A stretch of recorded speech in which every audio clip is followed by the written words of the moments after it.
दोस्तों, drama serial ये रिश्ता क्या कहलाता है कि आने वाले एपिसोड में एक आने वाला है बहुत बड़ा तूफान जो सारे घर को तबाह करके रख देगा।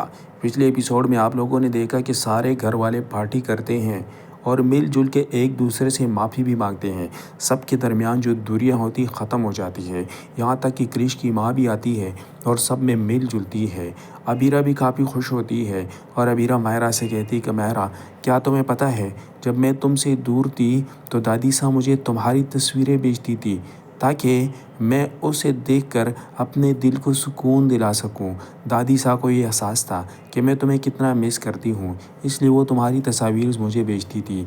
दूसरी तरफ अरमान की माँ घर में होती है, रसोई में कुछ बना रही होती, तभी उसे अरमान की बातें याद आती है, लेकिन वो बेहोश होने लगती है और जैसे ही गिरती है तो वहाँ पर अबीरा आ जाती है।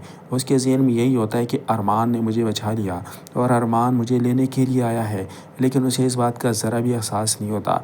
जैसे ही वो कंधे से सिर उठाती देखती वहाँ पर अबीरा मौजूद होती है। वो अबीरा से कहती कि तुम्हारी वजह से मेरा बेटा मुझसे दूर गया है और तुम यहाँ पर क्यों मुझे बचाने के लिए आई हो। मेरी नज़रों से दूर हो जाओ, जब तक मेरा बेटा नहीं आता मैं तुम्हारी मुँह नहीं लगना चाहती। तो ड्रामा सीरियल ये रिश्ता क्या कहलाता है बहुत ही इंटरेस्टिंग सिचुएशन में दाखिल होने जा रहा है, क्योंकि एक साइड पर सारे घर वाले इकट्ठे हैं, हंसी खुशी मिलजुल कर पार्टी कर रहे हैं, नाच गाना कर रहे हैं। तो दूसरी तरफ अरमान की माँ अकेली घर में बैठी होती है और अपने लिए खाना बना रही होती है। पार्टी के दौरान सब लोग एक दूसरे से गिले शिकवे भी करते हैं और लोगों की नाराज़गियाँ भी ख़त्म हो जाती हैं, एक दूसरे से माफ़िया भी मांगते हैं।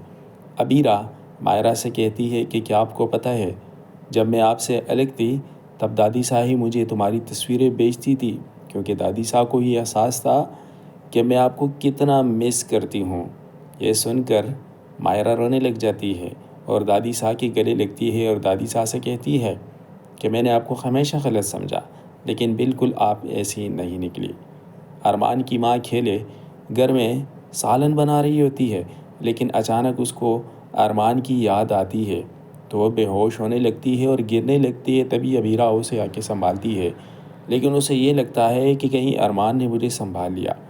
लेकिन जैसे ही अपने दुख दर्द सारे सुनाती है, वहाँ पर अबीरा मौजूद होती है। जैसे ही वो अबीरा को देखती है कि मैंने अबीरा के कंधे पर सर रखा हुआ है, वो चौंक जाती है और फ़ौरन से उसे दूर जाने की कोशिश करती है और उसे कहती है कि अगर मुझे पता होता कि तुम हो तो मैं तुम्हारे करीब कभी भी ना आती, मैं मर जाती, लेकिन तुम्हारे कंधे पर सर ना रखती। मैं समझा मेरा बेटा है। ये बात सुनकर अबीरा रोने लगती है और अरमान की माँ वहाँ से चली जाती है और उसे कहती है कि दोबारा मेरे सामने आने की कोशिश मत करना, क्योंकि तुम्हारी वजह से मेरा बेटा मुझसे जुदा है और मुझसे बात तक नहीं कर रहा। इसकी ज़िम्मेदार सिर्फ़ और सिर्फ तुम हो।